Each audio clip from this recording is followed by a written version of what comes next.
My Time Podcast with Asher Tchoua. How's it Gotcha. going? Pretty good. Yourself? It's going great. It's going great. Thanks for the invite. Thanks for being so flexible with my schedule and everything that I have going on and still willing to do this with me. I really appreciate that. No doubt. I was like, hey, I was looking and I was like, I think I've seen that person before. And I was like, wait, you're in this group? Okay. Hey, I think I'm meeting a celebrity. Well, I receive it. I receive it. Thank you. Thank you. I receive it. Awesome. So is it Snappa? It is. It Gotcha. is. Okay. I was making sure. I was like, let me make sure I ask before I'm sitting here calling you by the wrong name or referencing you by the wrong name, and it's like that's not my name. No problem. No problem at all. Got you. So how was your week? How are things on your end? It's been going pretty good. Just seeking to build my momentum up since my father has passed, unexpectedly October. Mm, So it's been a slow climb, but now I really feel like it's much better since got you. I'm, you know, putting things in perspective. A Right. lot of the business for him has been taken care of. So now I'm really just getting my head, back in the game, Got 120. you. Yeah. When you're operating at like a 120% and then something knocks you down to Hmm. like, I don't know, I feel like I was at 50, 40%, and Right. now getting the momentum back up is what I've been really focused on since, that happened. Got you. Sorry to hear that. My condolences. And thanks so much. What about you? How has your week and everything been going this quarter, last quarter, this quarter?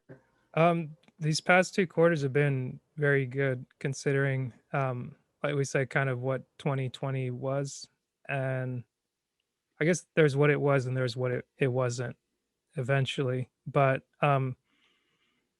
looking at the fourth quarter, the end of 2020, going into 2021, I made the decision to kind of dust myself up, pick myself up, and just start back podcasting and fall back in love with doing this thing and not get so consumed with what else was going on in the world or what other people were doing because uh, the pandemic might have come and gone and I would have been so locked into what I was doing, it wouldn't have really mattered. But the moment I started at the beginning of the year to kind of back off and try to break consistency, could break my weekly output, it was just, I let in things like depression, let in things that really took away from what I'd already came to do. Okay. And even like all the episodes that I'm putting out now, I think I'd recorded them up through the start of January of 2020, and everything was almost basically lined up to have content every week of the year of 2020. And I was excited about that, but I kind of let that take over. Um, I kind of let that make me be complacent and let me basically be like, oh, okay, I can chill now. I've done enough. I went hard for 3 to 4 months. Like I really put in the work, like just asking a lot of people if they wanted to be interviewed, taking the time to interview them, taking the time to study other people that interview and try to learn how to get better. Obviously, get the equipment together, learning that you can't, or it's not smart to interview on the road while driving, while multitasking. It's like, no, multitasking isn't a thing. So just cut that altogether. But being here now, and to answer your question, what's the first quarter, second quarter been like for me? It's been good because I wrote out a plan and I worked it and I'm working it. I'm not trying to take on somebody else's things. And even a group like the one we're in, Breathe University, how I came across you, um, there are many good things that I've gotten from there. And I joined other groups. But what I found is that I need to be in the group to have the community, but at the times when the activities and different things become distractions, it's okay for me to pull back and just work on what I need to work on because that's what I need to work on. And I don't need to feel bad that I'm not at everybody else's thing because I was spending way too much time promoting other people, like whenever somebody's coming out with a project, I was like, "Oh yeah, yeah, I'll get your book, I'll get this or I get that." And it's like, "Where's your thing?"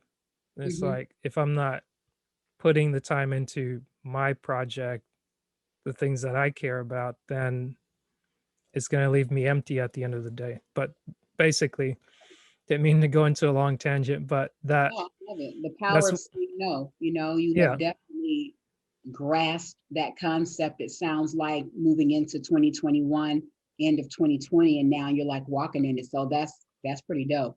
100%. And I think, yeah, I like how you you made it more succinct. It's essentially, yes, the power of saying no, not just the word no, but no to different situations, different people, and being okay with it, and knowing that even as I'm saying no now, like a lot of people are going to be upset, but I'd rather be upset, you be upset with me now than me be upset with myself later, because it's like you can be upset with me now, but we're going to get over it. We're going to get through it. Like I'll tell you no, and I may or may not explain, but that's up to you to decide whether you're going to let me drive your happiness or unhappiness. And if that's what you want to do, that's completely your choice.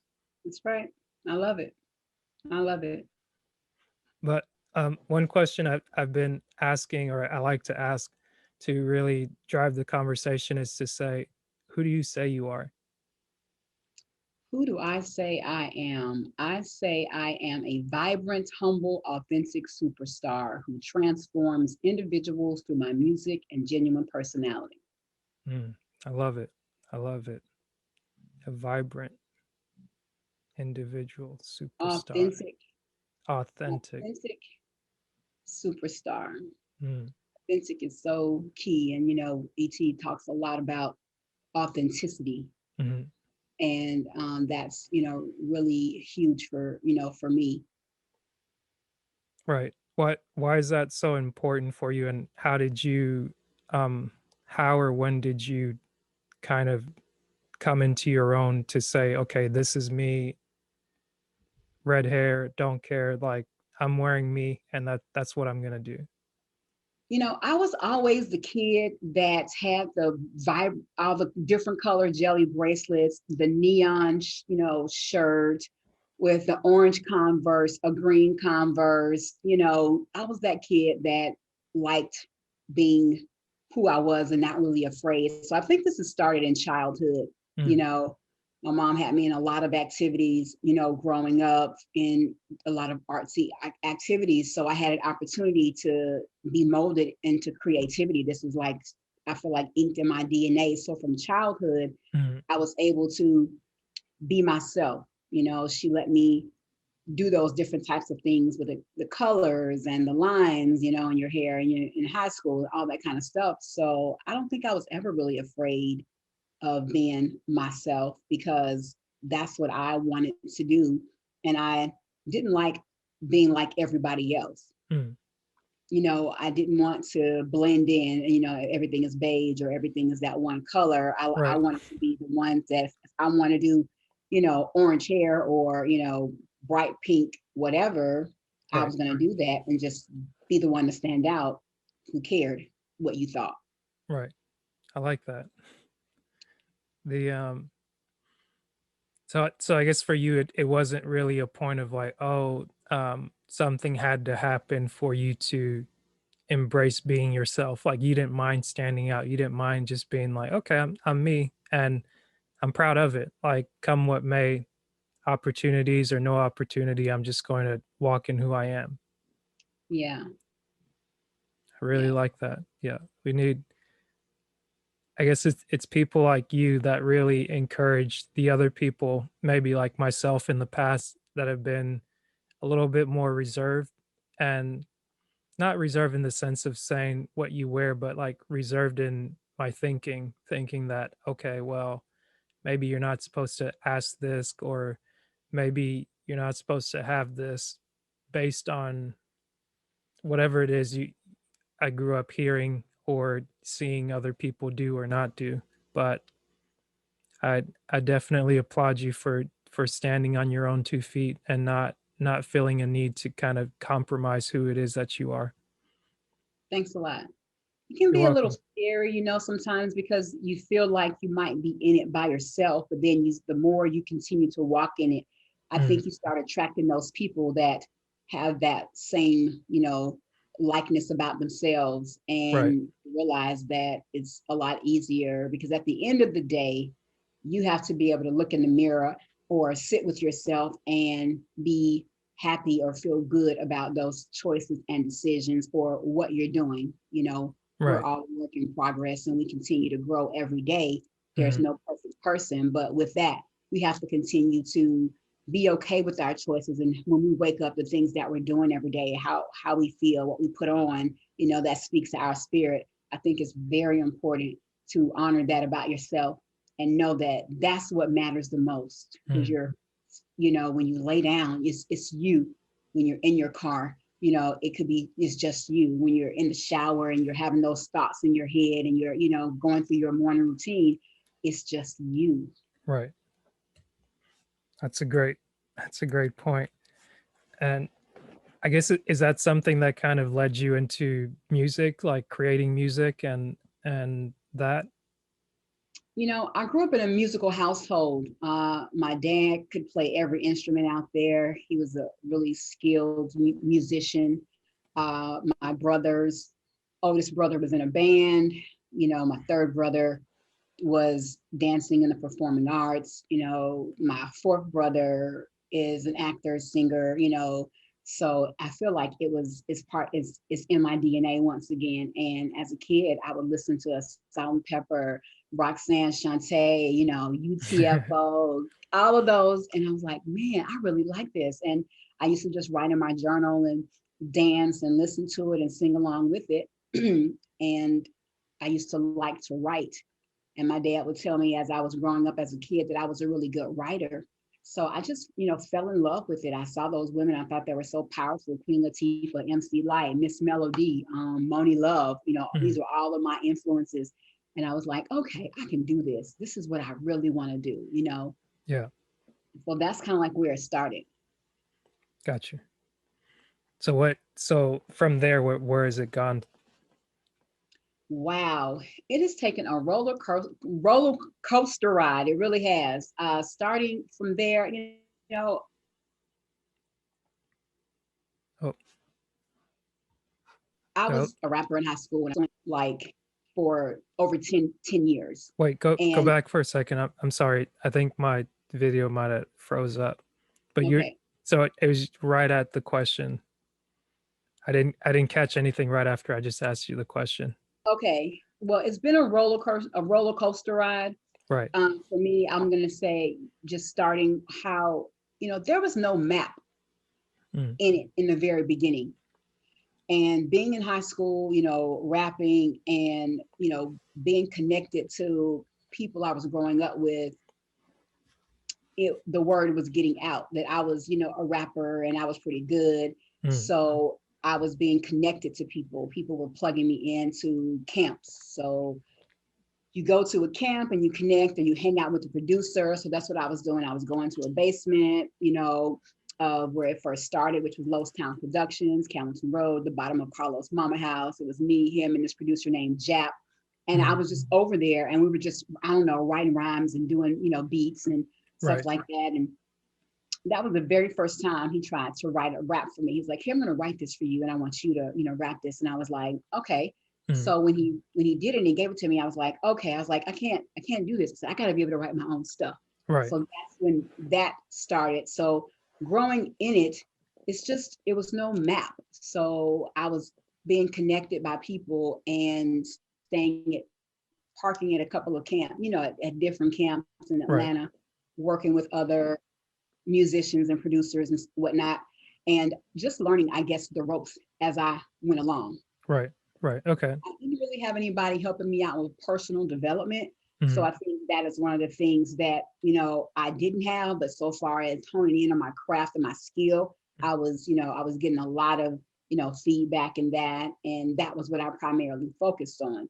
Let's Gotcha. say fast forward, um, 9 or 10 years, I started to feel like, okay, I got connected with the producer and we were working on what was going to be like my first single.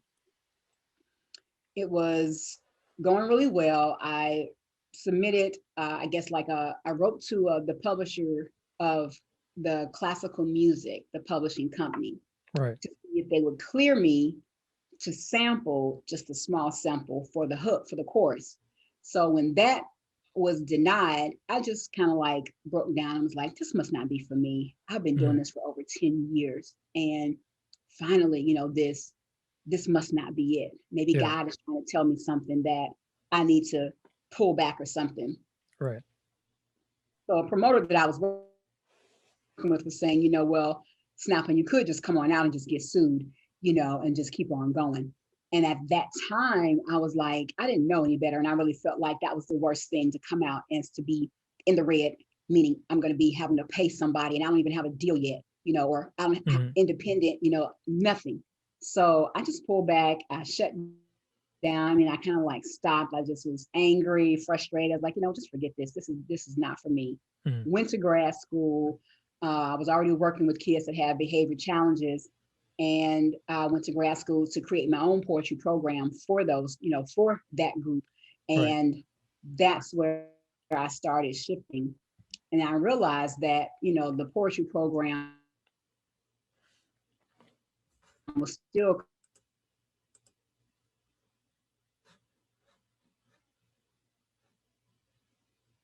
I think I might have lost you.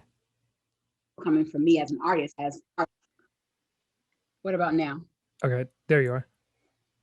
I Okay. think it So my must be me. pursuit was a little different. Okay. Can you hear me? Yes, I can hear you. I'll work Okay. on switching things up on mine, but keep going. So once I started, going to grad school, I was like, okay, um, I was enjoying it, but I knew something just wasn't all the way there. I was missing something. Right. Something was not really inside. My husband at the time, I don't think we had married yet. Well, we were married when I was in grad school, but right when we married, he supported me 100%. He really did. So it was just me feeling like, okay, I'm starting to get a little older. Is this, maybe I need to just pull back. Fast forward, while I was there, I was like, okay, let me just go for a PhD. Let me just go ahead and knock this PhD out, or this is something that I really can see myself doing. Mm. So I asked him, I said, what about us moving to California? What do you think about that? And I said, some really dope schools out there. I've been looking at their developmental psych programs. They got some really great professors that I might be able to, study under, blah, blah, blah. He was like, I've always wanted to live in California. What? Let's do it. I was like, okay. So we didn't tell anybody. We shared this with my brother who was already living out here, because he was already living out here.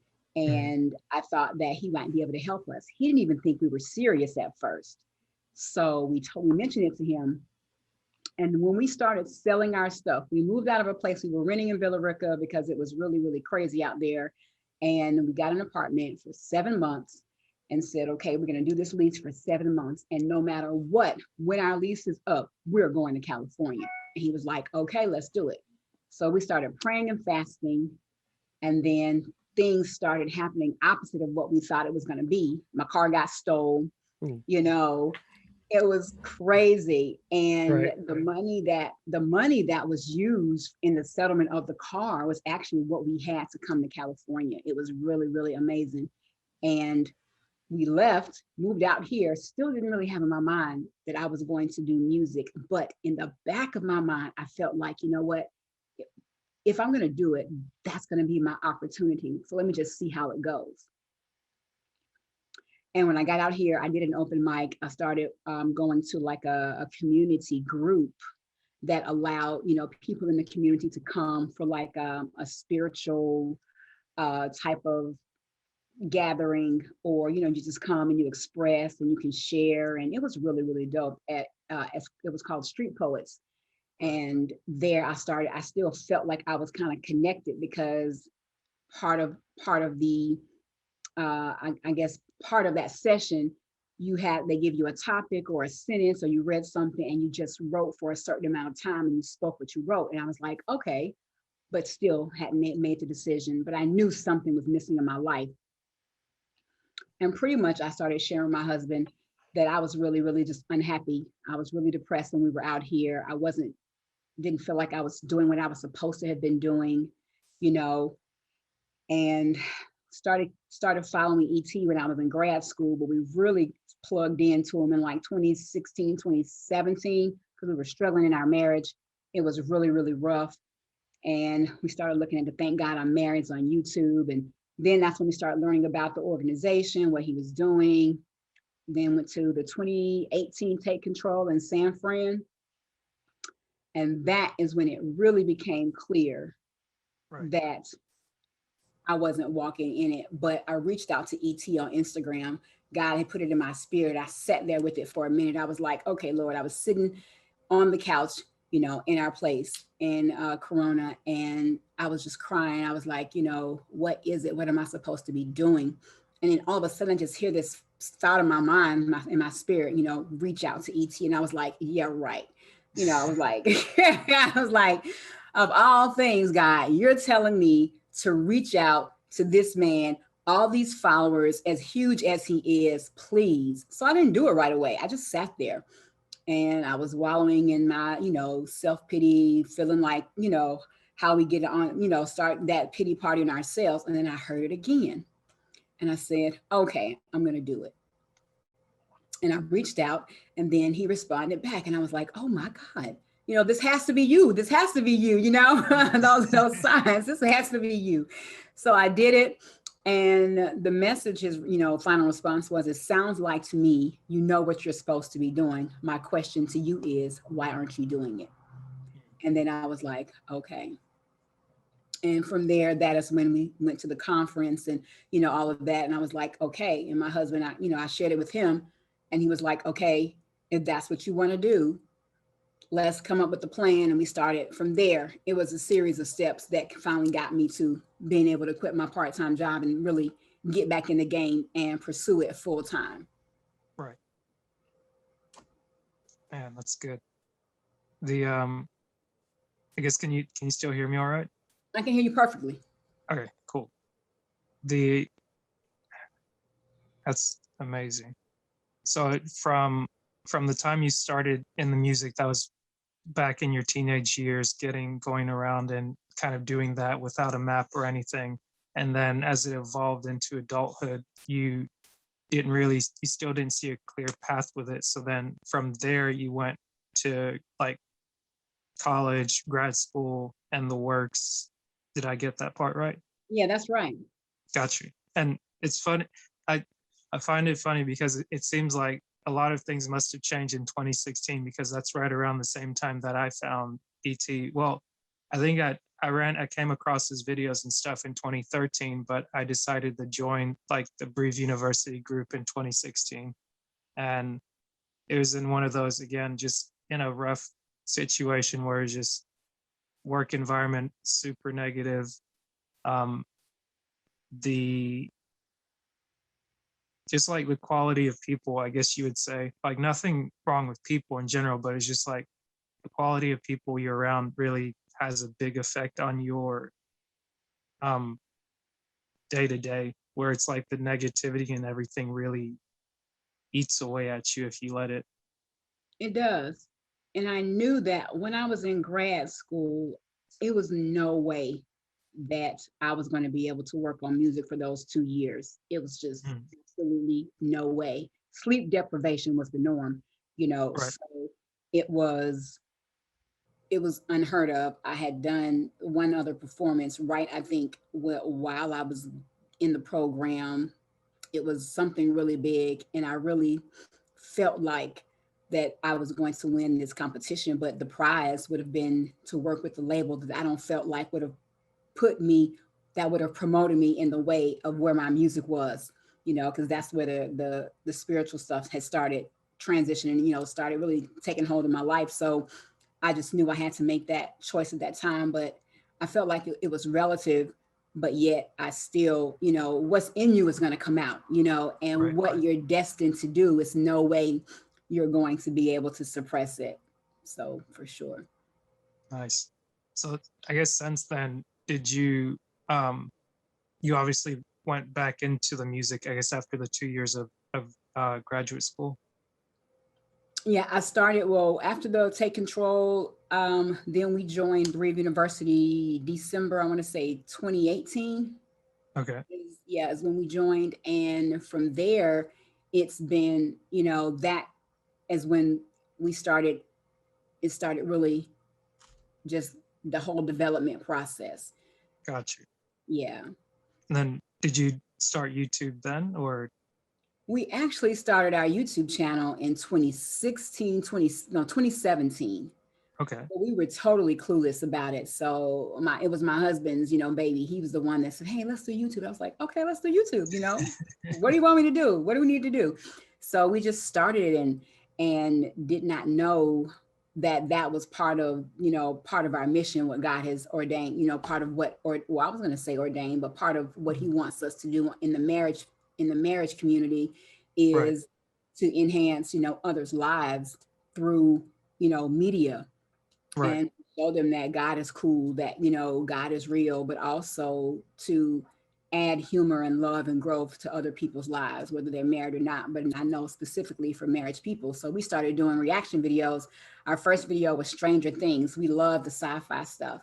yeah, And we weren't really serious. So we were doing stuff here and there, took a step back, and then I guess he was doing more of the research and was like, okay, I think we should really get serious. We really need to do this. So we did, and we just kept with, stuck with it. And all of a sudden we started picking videos that really started going up there. And then people were commenting, "Y'all need your own show. You guys are hilarious, blah, blah, mhm. blah." And I was like, okay, we might be onto something here, Yeah. And Awesome. it's been up. It's been, a roller coaster ride, I would say, just in regards of learning, like a learning curve, but we really enjoy it. So now we're really promoting the Life with Sibo and Snappa, the couples channel, as Okay, well as picking back up with Snappa R.E.D, TV. I like it. The it, it's funny. I guess I maybe mentioned briefly, or I in messaging you and earlier, um, that like reaction videos, they seem to be a thing that kind of came up right around that time, 2016, 2017, and like more and more popular, different people reacting to different shows and things like that. And I found a couple of different channels. I'd be like, okay, I'm curious what this person says, or this person is like, it kind of plays on the people's personality. If like they laugh at the things you laugh at, like how they present themselves. And like I came across your video and your husband's, and I was like, huh, it seems like a cool couple. And like whenever you guys just kind of responded and reacted to it, I was like, I like that. I like their energy, and I like their I just like their energy. And I didn't go too far digging because I think it was either I was procrastinating watching a lot of the reaction videos. So I was like, okay, that's enough. I watched, and then I need to go do my thing, to where I don't get so bitter watching other people's stuff. And I'm like, why are they saying this? Like, well, they're saying that because that's what resonates with them. And you need to do your own thing to find what resonates with you. And when I just happened to come across your profile or something that you said, I was like, wait, is that? No, is it? And I was like, maybe. But then asking the question, it's like, hey, you never know unless you ask. And lo and behold, being able to speak now is it's a great thing. But it's good to hear. I really like to hear the story behind what you see, because a lot of times it's like with me, whether I'm on Facebook or Instagram or something else, it just seems like I'm watching a highlight reel, Hmm. and I never get to learn the real people behind that I'm seeing. It's like, okay, you see somebody on camera. I think I started posting some of these on YouTube, and my mom was like, "Oh, I ran into your thing on YouTube." And it's like, to some people, it's like if you're on YouTube, regardless of how many views or how much stuff your things have been viewed, it's accessible. So it's like, oh, you're big time. It's like, no, I'm just starting. It's like I'm understanding how things work in the background, to where it's like you put something on a platform and then it can be watched and shared. And I guess I said all that to say it's good, like having this conversation and getting to know you, because it's like, of course you're a human, but it humanizes you to be able to speak in this way and um, not just operate on a preconceived notion of like, oh, okay, like at Snappa, she's in rap or she's an artist and she must be like this. Is like, no, let me not make assumptions, because like they taught us in school, like assumptions only do certain things. It makes you and me look um like donkeys, I guess I would say. Right, I I got you. don't, right. I know what you're saying. Most definitely. And you know, I feel like as we continue, to go along the journey, helping people along the way is what it's really about. Planting those seeds of, being human, being the authentic, genuine, superstar, as I was telling you, is that's, what I really want to be able to do, help the ones that want to be helped, plant those seeds, be able to give back to the community and youth. I really love, working with youth and their families, also being a resource for educators and people in the community when it comes to problematic youth and how they're able to be able to express themselves in a positive way through the arts, through music, through Right. painting, but also get in there and let them know that, it's a different ways sometimes we have to deal with, children, urban children and everything, like that. But YouTube is a great way to be able to connect with so many people. It really, really is. It really is. That's awesome. I, I feel like I hit the teaching jackpot this past weekend, because last week I spoke with a professor, a history professor that's a brother I met through the men's prayer line. And earlier, before talking with you, I spoke with Miss Carla Ogletree Okay. Lajo, and I met her through Breathe University, or like I knew of her through there. And just recently, I'd finally reached out and I was like, hey, would you be open to just having a conversation? She's like, sure. So we booked it, and I'm always um, I'm always encouraged by teachers, and I'm always thankful to them, because I'm like, man, thank you for doing what you do, because it's like without teachers, the world wouldn't really be anywhere. Like we wouldn't know the things that people know. Like you have geniuses, but then you have geniuses that are able to show someone else how to become a genius in their own right. And I think that goes a little bit further. Like I'm not gonna get into pay and different things like that, but it's just like, thank you for doing the service. Oh, most definitely. And I really think the most influential, people are the ones that really are genuine from the heart, that really have a passion for what they do. And no matter how much money they make, they're going to be great at it because this is what they love, in any field, but especially education, because you're dealing with other people's children, with other people's upbringings, you're having to deal with, their seed. And I just feel like it's not something that you're in it for the money. It's you're in it for the true desire. Most, I give educators the benefit, every last one of them, the benefit of the doubt. I know some are more organized than others, but I must say I've never met a sorry teacher.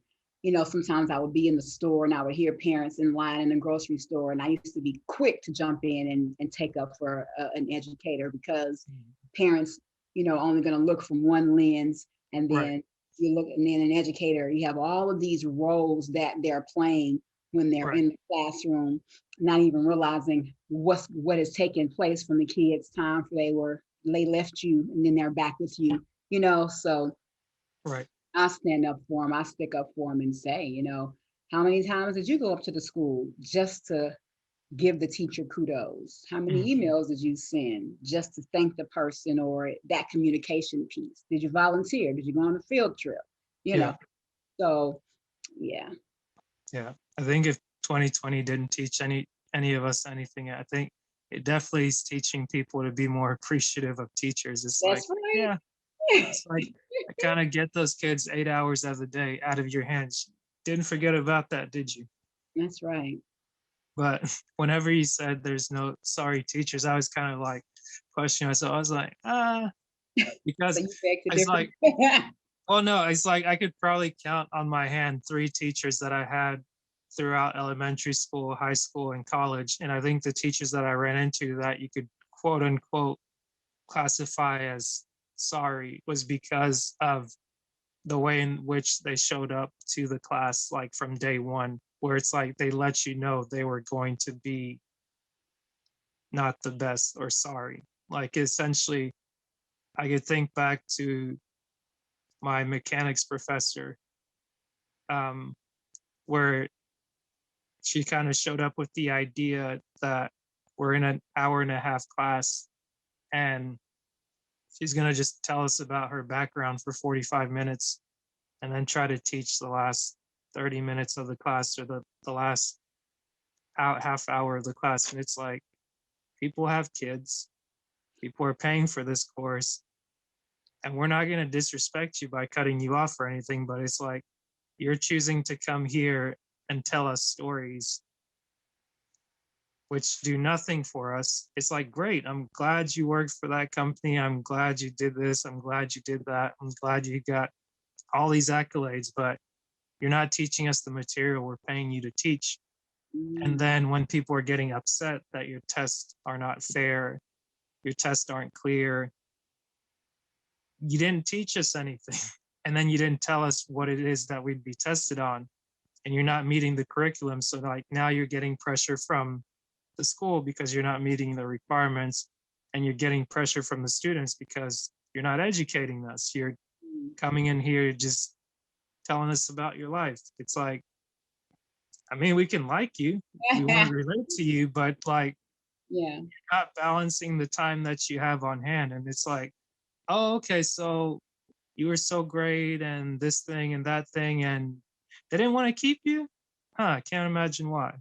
But I say that not to just fire shots, but to your point, it's like, consider all the things that the teachers have to go through. And then another teacher was like a PhD um, statistics professor that I had, and they were like, right off the bat, she was like, um, she just graduated with her PhD from the same college, and she told us she wanted us to suffer the way that she suffered. And it's like, okay, that's a weird introduction. And then the first test, half of the class, no, the average on the test out of 150 students is a 50.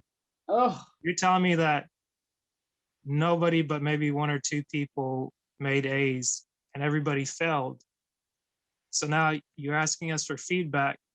People start giving feedback, like a, a big classroom, people start giving feedback.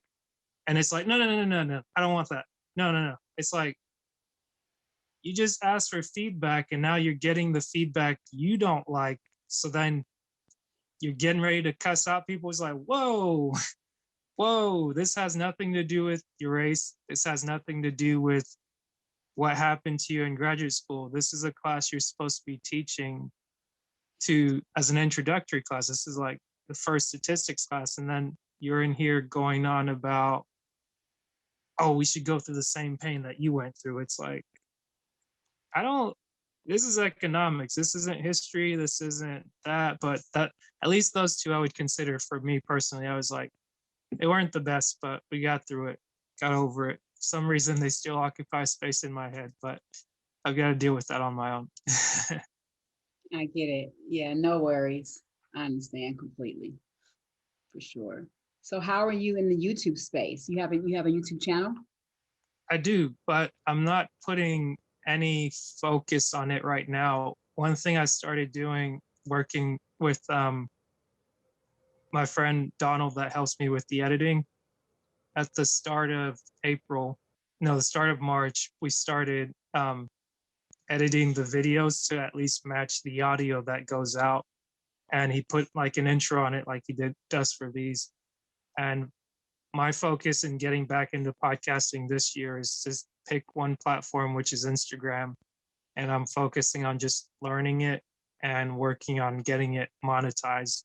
So I figure once I spend 3 to 6 months on Instagram and really spend that time on it to get it right, I'll transition over to YouTube once, because I figured the video aspect would go well with it. And then learning, like one thing I learned is like, okay, how do you put the timestamps in the videos to where I would see people's videos. I was like, oh, that's cool. I can jump to right there and I can see what topics are here and what I can learn from it. And I started doing that, just trying to pick out a teaser clip to share on Instagram to get people interested in the episode and just be like, hey, here's a little bit about this person, or here's a little bit about what we talked about.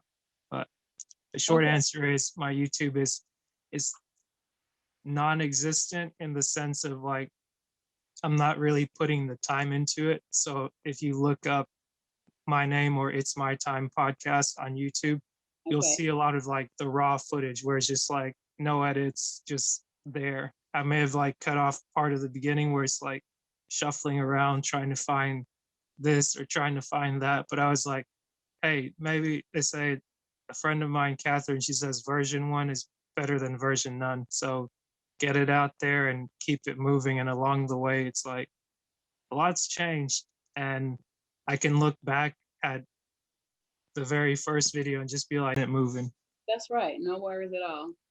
You're doing great. I really like too. I was going to tell you, I really like, what you're doing. I had a chance to look at your website as well, and I screenshotted, what you were saying about this is me. I created this platform to remind myself that I am not what others say I am. I am who I say I am, and so are you. I thought that was pretty dope. Thank you. I like the fact that you are highlighting people from different areas, different backgrounds. You got one of my favorite 2 people on here, Married into Crazy. I was listening to that podcast. They're pretty dope, doing a lot of big things in their community, in our Brave University community, and just as a married person and for married people, in general, I think they're really dope. And when I was listening to their podcast, I was like, okay, this is really good. But you also have other individuals on there from different backgrounds that that you highlight. So I thought that was really good. And you also say what's in it for a person, why they're coming here, and not to get, you're talking about your podcast and what you bring to the table. And I thought that was pretty dope. Thank you. Yeah. It's funny. I feel like I rewrote that at the start of this year, just getting back into podcasting, because I started it putting out the first episode and getting them out weekly back October 2019. And then I stopped at February of 2020 with everything going on. But I can't really blame it on everything that went on, because I decided in my mind beforehand, as things were kind of unraveling, like I purposely stopped, and I wanted to stop partially because I was picking up and juggling too many things. And that's why in starting back this year, I was like, focus on one thing, one platform, because it's in being in BU, being on all the different calls, I was like, I'm doing way too many things. They're all good, but they're not good right now. And something that was highlighted to me through a different group, more so focused on business creation, entrepreneurial endeavors, and really what it is that you should be doing.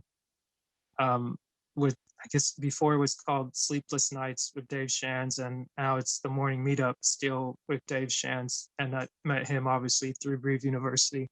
But the one thing that he said at the start of March is like, he titled each month for different focuses, and to let the people know, okay, one, we're having a reading group, like the first 15 minutes of the call every morning, Monday through Friday, we'll go over the book, a chapter in it that we read, and then the other 45 minutes we're going to either speak to someone or have someone highlight the topic of the day or the topic of this month. So January was the millionaire mindset, where each week he'd have a millionaire friend of his or someone that he's interviewed previously on his podcast and have them talk about their background. He'd do like an impromptu podcast, and then also be able to, and asking them questions, leave time at the end of the call for people that are on the call to ask him ask the guest questions. And then I think with that, I started reading The Richest Man in Babylon, and then it went to reading The Slight Edge. And then I think the third book was The One Thing, which is where I left off last year before I was like, oh, shutting everything down. I'm not participating anymore. I'm just going to go. The world wants to shut down, so I'm going to shut down. So in picking up this year, I was like, oh, The One Thing again. So perfect opportunity for me to finish the book that I started, and also not just finish reading it, but apply what I'm reading, because it's like, what do they say? Knowledge not applied is not knowledge at all. It's just stuff that's in your head or things you've read. But I said all that to say, I think you asked me a question. Oh no, I said all that to say, what you're seeing on the website was me basically refocusing this year and saying, okay, I know I started it before, but let me pick up where I left off and just look back at everything, making sure that me wanting to do this has some validity to it. Like I have a stronger why as to what it is that I'm doing. I know what I want to do is the podcast. Now I know why I want to do it. And then how I'm going to do it, that's going to be figured out. But so long as I'm good on the first two, the third one's going to make sense. And that's where I operated from. So I was like, let me go back to the website and look at it. And it's like, some things don't seem like they quite work. And then I remembered, okay, what are the things like I thought to myself, 2020 wasn't a complete waste. There are places I went, people I talked to, and of all the things they told me, what's one or two things I can implement to actually have it work and function as it's supposed to. And I remember somebody saying that obviously if you're going to have a website or a podcast, like your website should have sound, it should have audio. So then I was going back through, obviously trying to correct my budget and be like, why did I subscribe to this? Or why did I do this? And I was like, why am I paying this much for SoundCloud? Why did I even subscribe? And then I was like, oh, that's why, because the website's only compatible with SoundCloud. And then I went through kind of tinkering, and it was like, okay, like it can play music automatically. And it's like, obviously somebody can shut it off if they don't want to hear it. But at least that, whether when you get on the website and you start scrolling, you'll hear like the introduction, which is from my friend Donald. And I was like, okay, that will get somebody's attention. Putting the little graphic on there, if you see it on your computer, it'll play, but on the phone it'll just be like the still, so the video can load. But that came from a conversation with a friend in 2020, or either 2019 or 2020, but it was just something that I found funny, and I was like, oh, this is interesting, asking the question, who do you say you are, and having the response, well, I'm a man, obviously. And then I was like, okay. And then he just expressed it, but it's like, that's from somebody that I know through the prayer line. That's someone that I know, that I've met over the years, or I've come to know over the years. But the more and more he's speaking to who he is as a person. He's speaking to what it is that he does. And I was like, I like how that fit, and that fit into the mission that I set out to accomplish. But to your point, thank you for reading that, and thank you for the compliment, because really, when I was going through all this, what I just said, those are the thoughts that I wanted to not only share, but that's what I wanted to remind myself every time I go there to edit, because it's like, regardless if I edit a little bit here, like write a big paragraph, trim the fat, like you said, you have that perfectionist mentality. It's like, it's not always going to be perfect, but at least be clear on your intent and do the best to communicate what your intent is. So I appreciate that compliment coming from you. And I'm just like, yes, one person got it. They said they got it. And I met my mission. Yeah, that's great. Most definitely. So, so now, what? Okay, I know you said you lost your father last year in 2020. Oh, somebody popped in there. Oh, my husband. I was like, Sure. we got a glimpse at the other half. He just But got. I was gonna say, I know you mentioned earlier that 2020 you did have the loss of your father. But one question that I would, and I don't mention that to just gloss over it, but um, as I reflected on last year and I looked at what I'm going to do different this year, I'd like to ask you the question, what's something you gained from 2020? Well, what did I gain from 2020? A lot. I gained a lot of things in 2020, just being able to change my mindset and growth, more development, seeing myself, for who I was and the things that I needed to improve on to be, what I'm working towards. I gained, that I really, really, supported my dad, and I did a lot, all that I knew how to do. Me and my brothers, Mm, we all did a pretty good job at trying to take care of, elderly parents, and one having to transition into a nursing home because my mom could no longer take care of him and he wasn't able to take care of himself. So I learned, a lot about myself and my tenacity and what I was willing to do to really, you know, try to make it easy for him, as possible, and encourage him, just right. strength. So I think I gained a lot of insight as to who I was and the things that I liked and the things that I felt like I can improve on and the things that I really didn't feel like were me operating at a higher level of myself. Mm, that's good. I like that.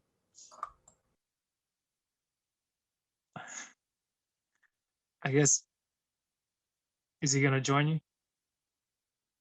No, he's got to go back to the car one more time. I'm like, brother, get it together.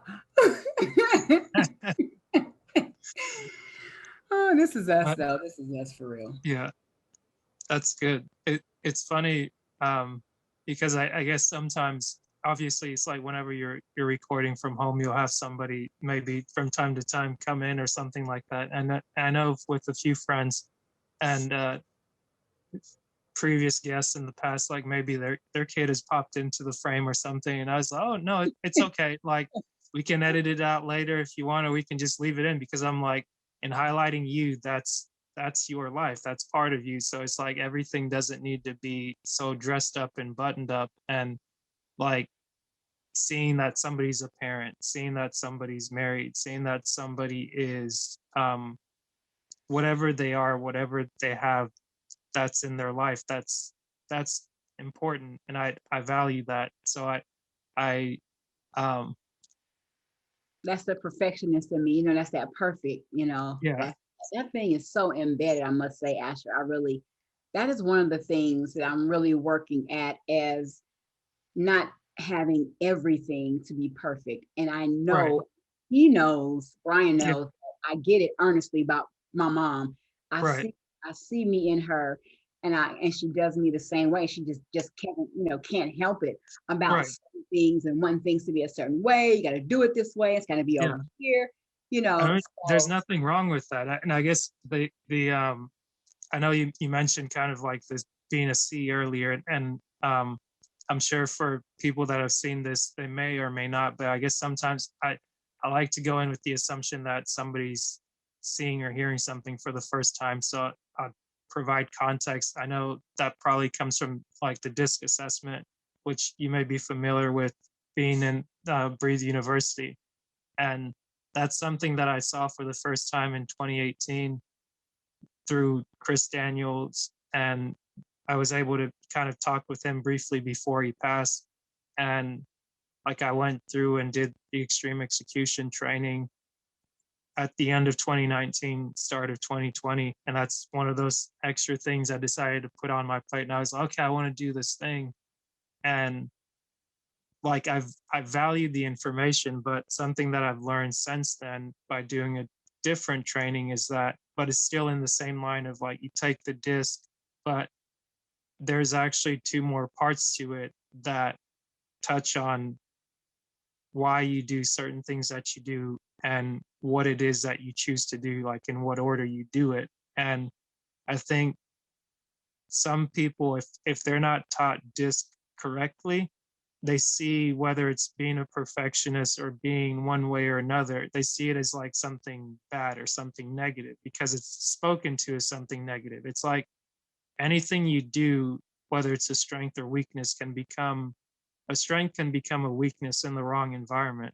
And it's like, I think it's important that you acknowledge what you have and who you are and learn to embrace it, learn where it works. And like you said, learning to turn it down or turn it up, because there's nothing wrong with being a perfectionist. Because how do we get, for instance, like great rap songs or great artists or people like that? Is people that really wanted that thing perfect. Because it's like when something isn't just right, you can tell. Like people look at Michael Jackson, they look at different things like that, like hard background growing up.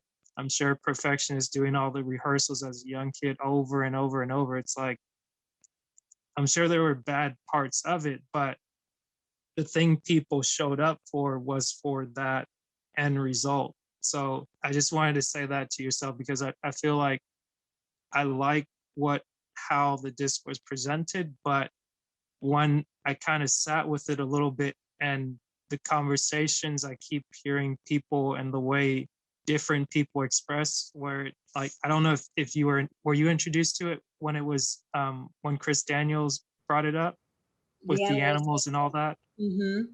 So it's like you have for the disc, obviously it's DISC, and the D was for like how you deal with problems, and how he mentioned it was like the gorilla. So a lot of people were like, oh, I want to be the gorilla, I want to be the king of the jungle. And it's like everybody can't be the gorilla. And it's like obviously you have the flamingo, that's for the I, the sociable, how you interact with people. Mm-hmm. And people were like, oh, I want to be this, I want to be that, or I'm not that. And then you had the chameleons, which I feel like the S and the C's, they got like a bad rap because they're more introverted. And I feel like the extroverts kept dogging out the introverts for being introverts. But it's like, you are who you are. If everybody's exactly the same, then there'd be no uniqueness. There's nothing that we can all enjoy. So Yeah. I think, and also kind of the thing that gets missed in translation or lost in translation is like, you're not a letter, you're not an animal, you're not whatever it is that somebody else may come up with. Like you're yourself. Mm-hmm. How you decide to show up in the world is based on however you grew up, your paradigms, however you view the world. And that changes. Just because you took a test, it's only a snapshot of you in that moment taking that test. You can change any kind of way. Anybody that tells you that you can't change, ask them, okay, what age am I now? I'm not still a baby. I'm not still 21. I'm not still like, you changed over that time. Yeah, what you have going on in your brain has certain things hardwired, but I think the better you understand how you became a certain way, Mm-hmm. and you understand not only how you show up, because that's what DISC represents. It's like how you deal with people, problems, pacing, and procedures. That's all it tells you. Yeah. But it doesn't tell you why or what it is that you do, because different people are motivated for different reasons. And just because somebody's motivated by money, they may not be motivated by aesthetics. They may not be motivated by people. They might be motivated to just solve the problem or get all the information they can get to solve a problem. And I think that's what is kind of missed. And I hope that, I think at least with your background and your experience, I think you're able to kind of read between the lines, but I feel bad for it. Too many people, like one person I heard on a call, they were like, oh, I'm a D. I'm a D. I know. It's like, that's not you. And it's okay, that's not you. But I think someone told you wrong in saying that being this is good and being the other one is not good. It's like, no, everything's relative. You are who you are. And that's good. That's great. Like, yeah.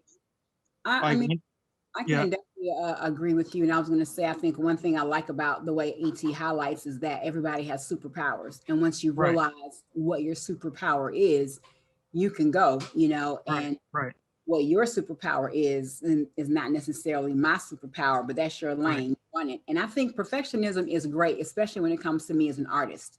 You know, I know I'm going to stay that way forever.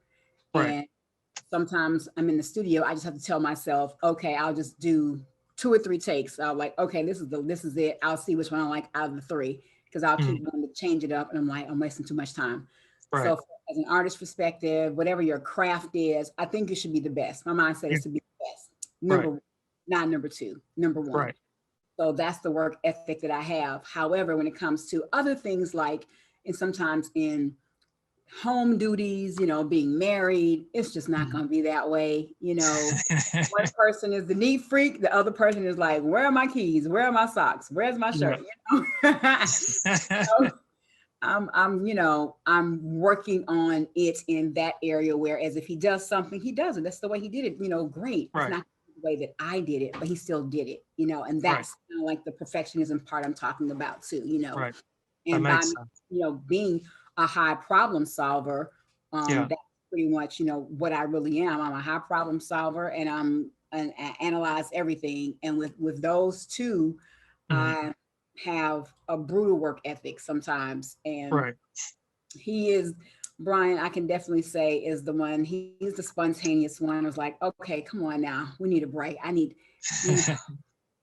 No, let's just relax a little bit. And I'm like, are we at this? Are we at 50,000? Are we at 65,000 subscribers? Are we doing this? You know, then we can break.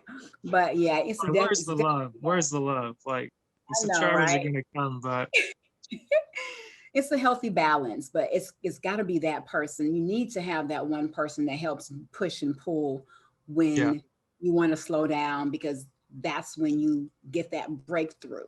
You know, like I'm not telling you, know, there will be a time when we can take a vacation for 30 days. Now, does that mean like no work? I know that'll probably never happen, because as long as you have this handheld computer right here, I can do everything just about from my. Be careful what you say, or be careful what you wish.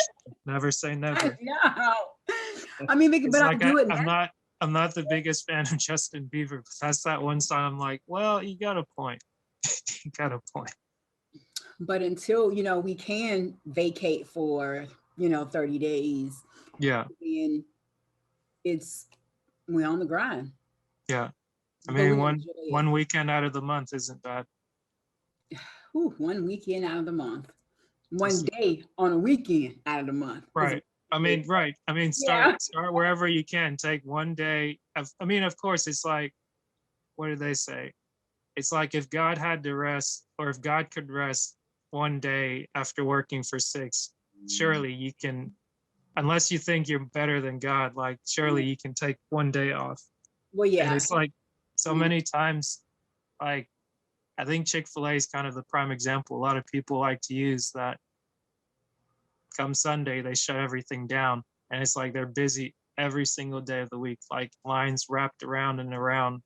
Pandemic, no pandemic, lines just wrapped all around. You know, it was Sunday at first, but you know, now I realize that I have to just pick that one day and rest. And at first I wasn't doing that. God is like, no, you need to rest today. You need to learn what my commandments are, and I want you to honor those. So I said, okay, I need to. It may not always be on a Saturday or Sunday, but if I can pick that one day Right, where, right. Whatever day it is for you, just honor that day. And it's like another thing someone said, it's like rest doesn't just mean rest from work, but like sometimes you got to take a mental break, because it's mm-hmm, sometimes we'll rest from what's going on in our heads, but then we'll we'll be kind of just juggling all these things in our mind. And it's like thinking is one of the hardest things that there is to do. And if you're always thinking, if your mind's always going, it's like you're not at rest. You might not be working or actively on that, but like if you're still thinking about it, if you're still processing it, if you're still actively here, like your body might be here, but your mind might be 1,000 miles away. It's like you're not at rest. And going back to that book and really focusing on the podcast, where I was like, okay, the one thing I need to do is just work on posting to Instagram, learn how to attract a sponsor or attract like an affiliate or some way to monetize the platform. That's what I'll do. And then from there, I was like, okay, well, yeah, the podcast is good, but what about me? Like, what are my goals? What's the one thing I need to do for myself? And I was like, I need to rest. Like, that's what I need to do every day. I need to rest and schedule my rest within my day, because I was like, okay, I'm starting a job working the night shift. If I don't rest during the day, I'm trying to do double duty during the day, double duty at night. And it's like, as we know, ET, the big thing is grind, grind, grind, grind, grind. But like what I learned for myself is that the work isn't something that I have trouble with. And it's like when you hear a message, regardless of who it's coming from, the message isn't always for you. Even though if it can be applied, it's not always for you in that moment. So it's like you can just sit here eating spoonfuls of like, yep, gotta work, work, work, work, work. But it's like, what are you working to? And then if you're not clear on that, and that's why I say, um, back to what you said, like being authentic and being clear, like when you're authentic, when I'm finding myself being me and not trying to replicate ET, it's like I understand what he's saying. And I see so many people, I guess, kind of try to be copycats or just be another version of him. And it's like that's what he's trying to discourage you from. He's saying be yourself. But it's like if you're just caught up in the glitz and the glamour, that's all you see. And even with the disc, what I was seeing is like, okay, it proves true that he tells you he's a high D and a high I, like doesn't have an aversion to problems and is loves dealing with people. So it's like that's how he presents himself in everything that he does. He has a reason why he does it. He's told you over and over. It's his family, breaking generational curses. What is he doing? He's educating people. He's a pastor. He's a shepherd. And it's like, if you miss all of that within his messaging, you miss the point. You miss the goal. So it's like going into something. I went into a training thinking that I might be getting something else, but I was like, no, I can't be mad at that because I was told this was what the training was, and that's what the training was. Whether or not the outcome might have been missing parts or whether it's a work in process, it's like I was told that. Whether I chose to accept it or not falls on me. And that's where I'm like, okay, like I understand what I understand, and I can't throw the baby out with the bathwater just because I didn't get what I thought I was supposed to get. Again, back to that making assumptions. It's like when you make assumptions, we're all out here just looking like donkeys. So most definitely. Where do you see, yourself in about a year to 2 years? In what way? In regards to your podcast, to your social media platforms, your presence, what is your like goal? Where do you want to be in the next, 1 year, 2 years? Got you. Definitely within the next 1 to 2 years, I see myself um, having put out at least 10 times the content that I have currently. So if I'm sitting here, the coming week is going to be episode number 47. So I would see that be within 2 years' time, maybe be at episode 407 or 470. But maybe like that, maybe not like that. But I see myself growing the following, I'd say, to,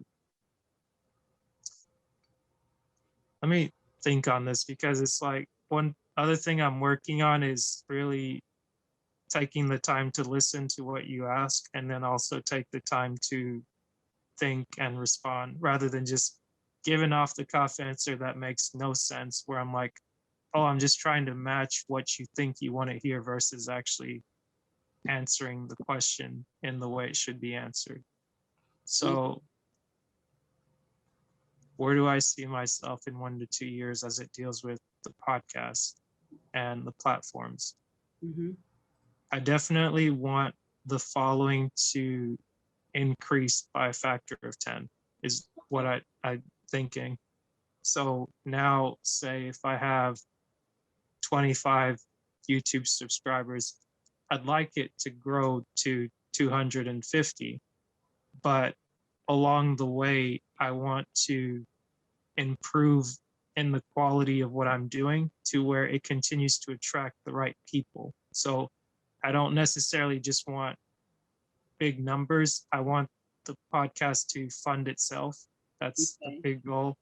Mm-hmm. And um, I wanted to help the people it needs to help. And I want to have refined the message to where it's like, okay, if it's an elevator pitch that needs to be provided, have the elevator pitch, have 5 minutes, 10 minutes, whatever it is, to where the conversation and the communication is clear and it's not muddied. Like, I don't want to be in the same place to be like, oh, 2021 came, 2022 came. Oh man, I just decided to check out that year. It's like, no, I want to learn from what I got the last 2 years and continue to apply those lessons along the way. That's where I see myself in the next year to 2 years. All right. I love it. That sounds great. Thank you. Sounds great.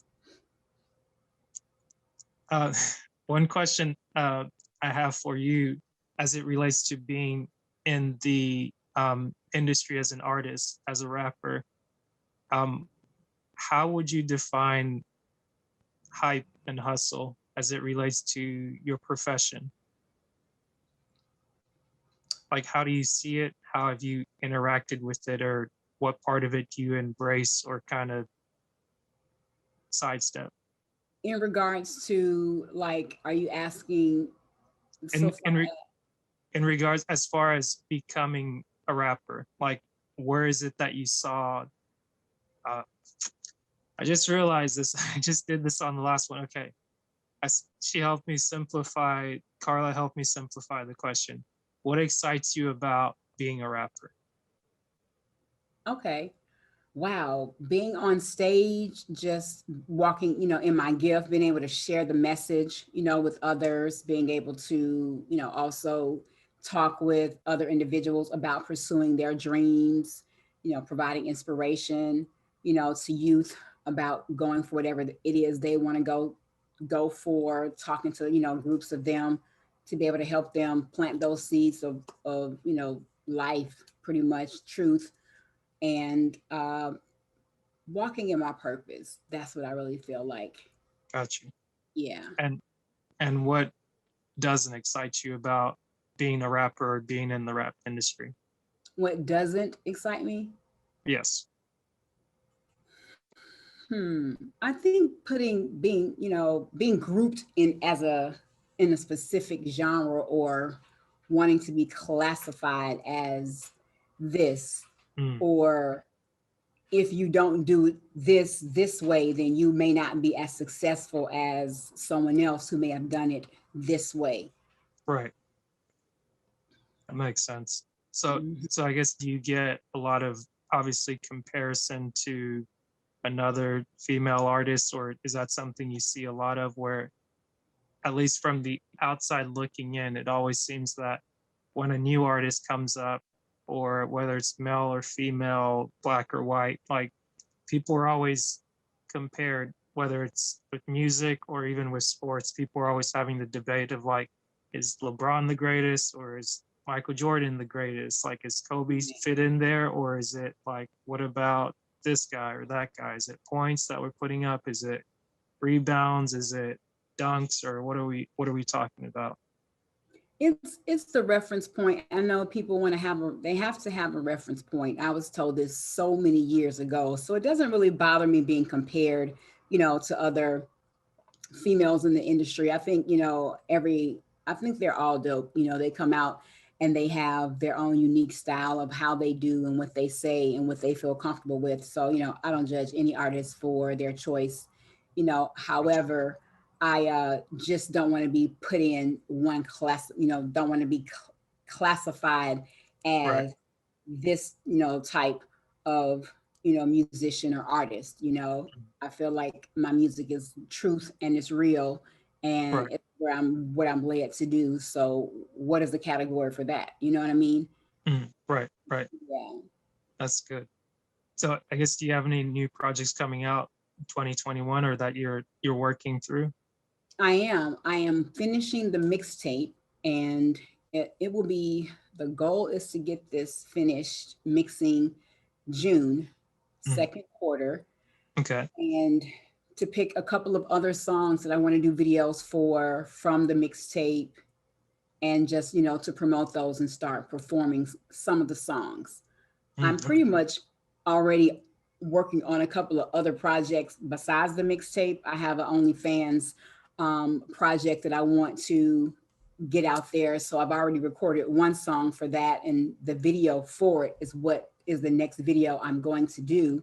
Right. I've got to finish recording that project and then I can move on to the next project for OnlyFans. And meanwhile, I'm kind Mhm. of like already on the mixtape number two. You know, Gotcha. the engineer and I were talking last weekend. I was like, man, I'm ready to come out and start doing mixtape number two. He was like, what? I was like, yeah. He was like, we're not even finished with mixtape number one. I said, you're right. He's like, don't you hate it that you have to keep rehearsing the old stuff, which is old to you. Yeah. Nobody else has heard this while you're Right. working on the new stuff. And I just busted out laughing. I was like, Yeah.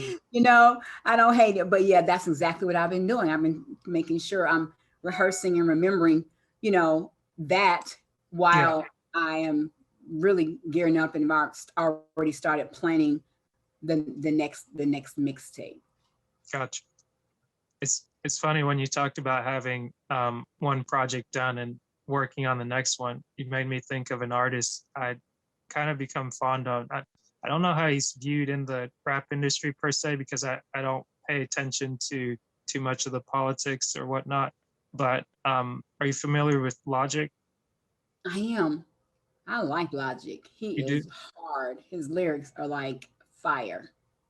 Yeah, I definitely like him, because it's one of those, I didn't grow up listening to rap, but it's something I've come to appreciate over the years, like maybe picking up a little bit of it in high school and seeing like the different forms of it, and recently even just being introduced to where rap started with your Grandmaster Flashes, and seeing how it is that, what it is that people are saying in the songs, and it just not being about the beat and mumbling or this. I mean, that's what it seems like it is present day. But when I hear people say that, I'm like, oh, okay, like, you didn't take the time to search out anything good in there. You just heard what was like being played on the radio. And it's like, yeah, I would turn off a lot of things if I just heard what was on the radio. And I did turn it off, but then I shut the radio off altogether, got like a Spotify account, and just started searching. And obviously, it's like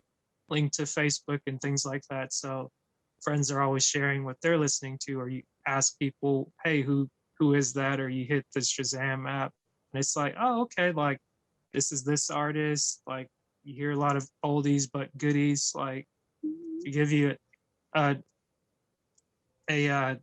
idea of my playlist, or I guess music background, it's like I I think I started listening to uh why am I blanking on him? Jazz musician from Louisiana, Louis Armstrong.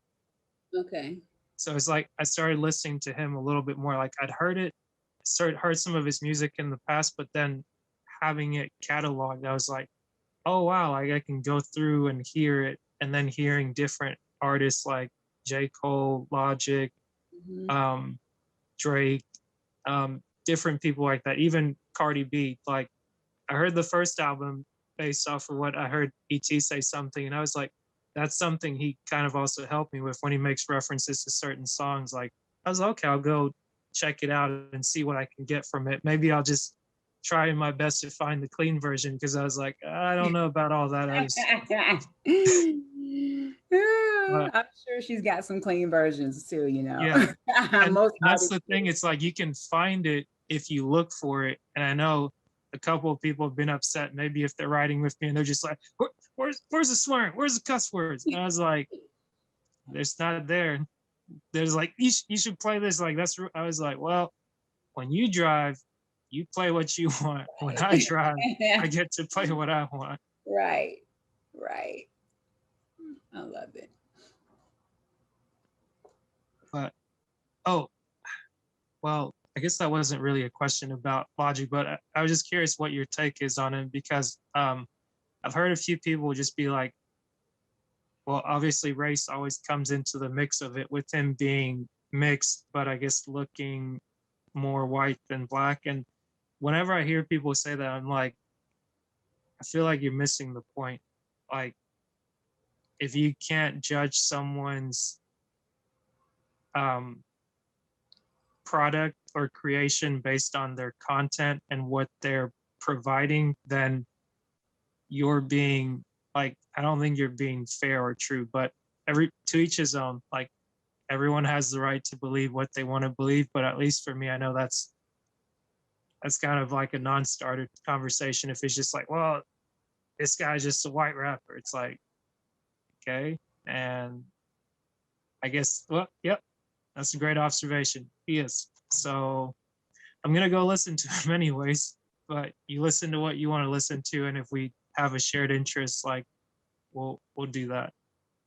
I think music is universal. You know, there is no color for me when it comes to music. It's all about the energy of the artist. It's all about, you know, if I can resonate with some of their music, you know, what I how I feel that they may be, their energy, you know, may be, but pretty much is what they're saying. I'm a lyric person. I always have been. So I'm gonna listen to what they're saying.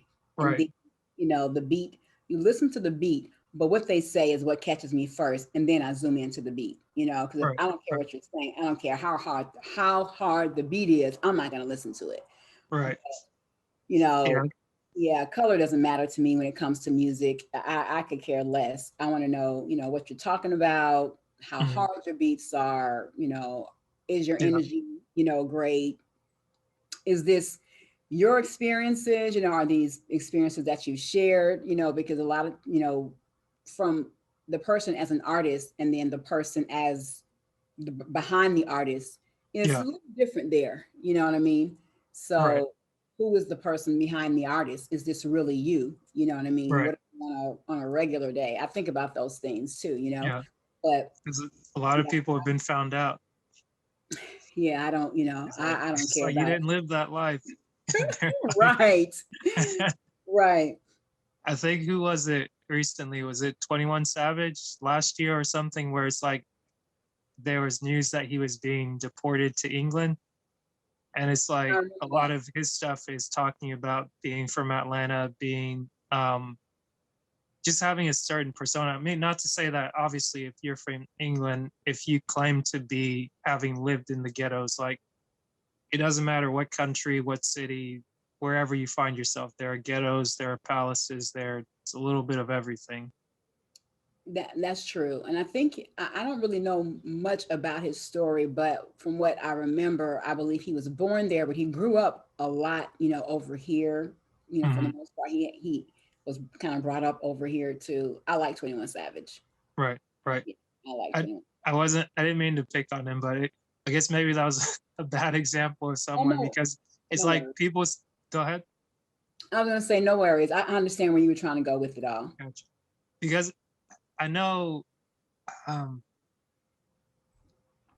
my knowledge of rap artists isn't that vast. So as I'm trying to think of something, I'm probably picturing something I heard someone else say or so it must have again lost in translation or something that's just like telephone. Like I heard a guy say something else about another guy who said something about another guy, which none of that might be true. But I have heard in the past of people that claim to have been thugs or grew up a certain way, and it's like they might um well, I guess a better example might have been Takashi. What do you say his name? The kid with the rainbow and all that stuff. Yeah. I don't Mm-hmm. even want to repeat it because it seems like every time people just talk about him, it gives more publicity and stuff to where I'm like, okay, if you don't want to give more publicity to something, don't talk about it. Don't mention it. Mm-hmm. Just act like it's not there and keep going. But everyone's like, oh, like you came out with this new song, but it's one of those where it's like he talked a lot of stuff in the videos, essentially became a snitch in a place where it's like you don't do that. And I think he had to kind of pay the repercussions for it, which was okay, you're going to jail, or well, I guess if you do the thing you said you weren't going to do, you get out, or something like that. But that's either here nor there. I don't really listen to much of his music, but we've reacted to several, of his songs, and he has some pretty, hard beats. Mm, Um, Lyrically, I'm not really a fan, however, he's an artist, and why people do the things that they do, we'll never truly know. I think everybody yeah, has history. We all have past and why we've done some of the things that we've done, in our lifetimes. If we had been operating with more self-knowledge from a mm, positive perspective, we probably would have made different decisions as well. But I really right, want to say for me, overall, music is universal, and I don't care where the person comes from or what mm, their ethnic background is. If we right, can, we have great energy together and we can create, let's do it. And gotcha, I'm feeling your stuff, meaning the content and what you're talking about. And it doesn't all have to be what I'm talking about. I just still got to right, be feeling it. right, right. That makes sense. I guess have you um in your time in music have you done any uh what's the word, like working with someone else? Collaborations. Yeah.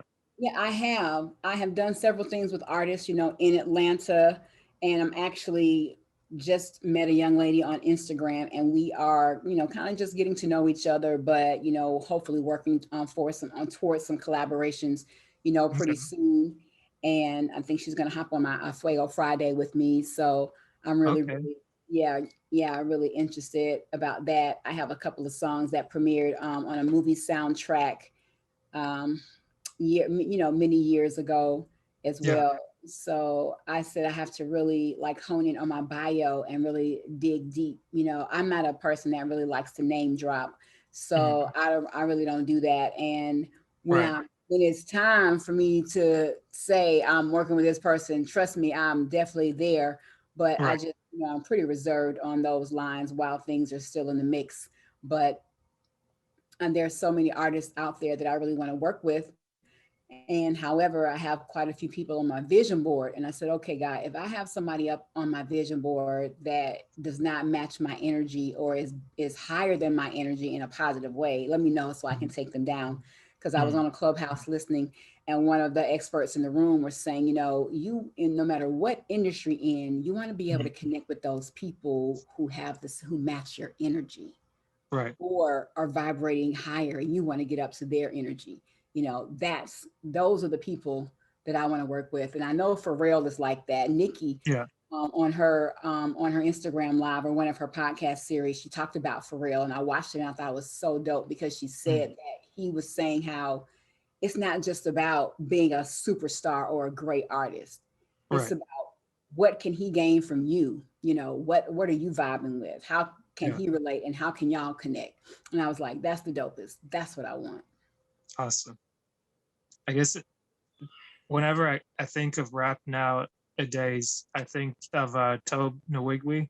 Mm-hmm. Like having met him the first time I went to one of ET's conferences and seeing like how far he's come since then, and just seeing like the work they put in and just continue to do it consistently. I'm like, wow, that's something to appreciate, and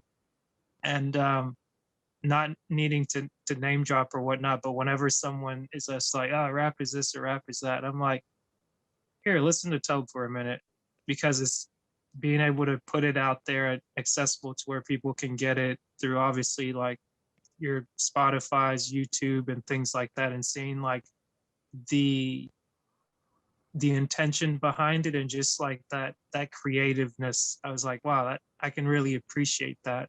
And for anyone that's not interested in listening, I'm like, well, I don't need to convince you. Like, it's your right to feel however you feel. But I know, at least for me, I don't need to accept the stories that everyone likes to tell themselves, because every time I think I used to, I saw this quote somewhere once, but it was like every time someone says it can't be done, they're always interrupted by somebody that's doing it. And I was like, again, back to the thing that you were just saying about the energy. To get, um, you have to be, if you want to attract the people that are at a certain level, you have to become that first.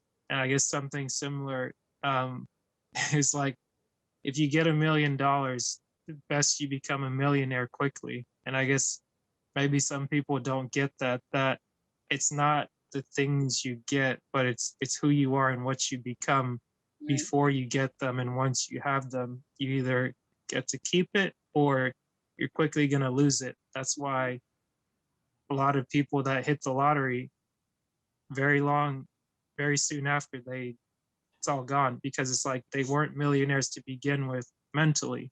Right. And That's it. Mm-hmm. yeah, I agree. And Toby Inigwe, Inigwe, yeah, Inigwe, is that right? I think it's, yeah, well, it's close. Okay. I'm probably gonna butcher it as well. So he is on Yeah, my vision board most definitely. And gotcha. yeah, I truly love his artistry, his lyrics, all of that good stuff for Yeah, sure. for some reason I thought I was thinking of somebody else earlier, but I think it slipped my mind. Anyways, No worries. but okay, so you said you're working on a project that should be out come June. June. Hmm. Okay, cool. And the I think next from there, I want the OnlyFans content. I'm going to be focused, on that and right, continuously upload, videos to YouTube. It's so gotcha. much. It's so much. I know, Right, that it's a team. I'm yeah, doing the work of a team, and it's okay until I continue to attract the right that team, team. Right, right. right, label, because I would like, distribution with the right label, you Right. know. So Oh, gotcha. That's something I was gonna ask you. Since going through um, music for as long as you've gone through it, are you still considering a label, or are you seeking to go like the independent route and just bet on yourself and continue to just put things out bit by bit? and the independent route for sure, but I would like, to have, someone else also see something worthy to, help, boost the project. And I Okay. think the more that I learn about it Mhm. and how everything, one, footprint goes to the next footprint and all that, how that works together, Right. it may seem a little easier, but it's so much stuff to do it as an independent artist. And there Mhm. is, I don't have a map. There's a book called Everything You Need to Know About the Music Industry by Donald Passman. It's called like the Bible of the industry. And, Right. I have that as a pretty much a guide from the business side of it. And even the business side of it is, a part that I kind of do last because it takes away the creativity about making sure the stuff is copywritten and making sure my stuff is, with BMI, and then, all that good stuff Mm. is the business side. But Right. I just feel like God is leading me. That's who I'm getting led by, honestly. And it seems to be, working thus far, even though I know in order to get to be a worldview, and that's what Mm. God is. He told me he was a worldview. To be a worldview, I know I'm going to need some support. Mm. It's just no Gotcha. way, because the people who are the experts in these areas, that's the support that I need, because it would go more smooth. It would be a lot, easier in the aspect of, oh, okay, this, you do this thing first, you can do this thing, and then this thing happens. Because right now I'm just doing, pretty much Right. everything. I know I needed to have the content because I stepped away for so long. I didn't have any content. So people didn't, if you didn't know me from 10 years, 5 years ago, you would have never Yeah. known I rap according to Mm. social media. But people Right. who knew me always knew me as that. So Right. coming on social media, when I started, there was no social media. Mm. So Right. coming into the age of getting back into it, there's social media. I had to make the presence known on social media that, Mm. so getting I didn't have any content. So now I feel like, okay, I have a really, really good project. Now I feel Mm. like I can make some noise, or at least get some ears, open, Right. and continue to build, from there. Mm. Doing performances. I'm really ready to do a show. So I've been working, hard on that. Yeah. But it just I feel like I'm running a team over here of about, doing things of about 5 or 6 to 10 people. But I just, being Yeah. that high problem solver and, high air traffic controller, or how, we do things, I Mm. just write the plan, listen to God, pray, and Yeah. do it. And I get nuggets along the way. People may give me suggestions and some tips about some things. But other than that, it's still me pretty much mapping this thing out here. Gotcha. Cool. I mean, is a team something you want now? I know you mentioned wanting that, like the platform or someone that's like higher up, but like having a team, say like peer level, to where somebody planning, like although you have the ability to like plan your day, plan your week, plan out your month, like having somebody as like an assistant that really is like, man, I really dig what you do. I like your message. Is that something that you're seeking or something you're open to? Almost definitely. Team, so far as a team, it would be, that your manager, that entertainment lawyer, that producer, that A&R, those people who are with you that are really helping, that PR person. That I know Gotcha. is what I really need, as well as an assistant, another social media, person, someone to Mhm. edit videos, all that good Gotcha. stuff. So, Okay. for I, sure.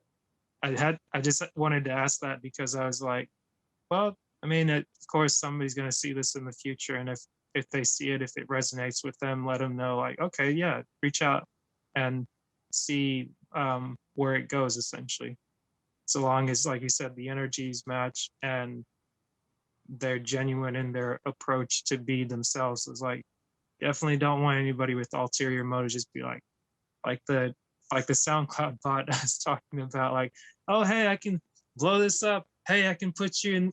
I can do all this. It's like, okay, calm down. Go back and listen first to what you said you listened Right. to, what you didn't really listen to. Yeah, and someone to really be on top of their game, someone who's like an expert at what they do. They're Yeah, really great at it. And they're gotcha. in it, they're current, they're doing it, you know what I mean? They still have those Right. great relationships, and we are a perfect match, or almost a perfect match. Nice. So I guess where would someone find all your project that's coming out, or where would they like follow you on a day to day, whether it's the reactions, whether it's the music, whether it's like your personal. On all the platforms, I'm Snappa Real every day in Mm. some form of fashions. Instagram is Snappa Real every day. Facebook's the same thing. YouTube is Snappa Red TV. we're Sibo and Snappa on YouTube as well. And then Life with Sibo and Snappa. Let's see, Okay. what else? TikTok, Snappa Real every day, or Snappa R.E.D. Yeah.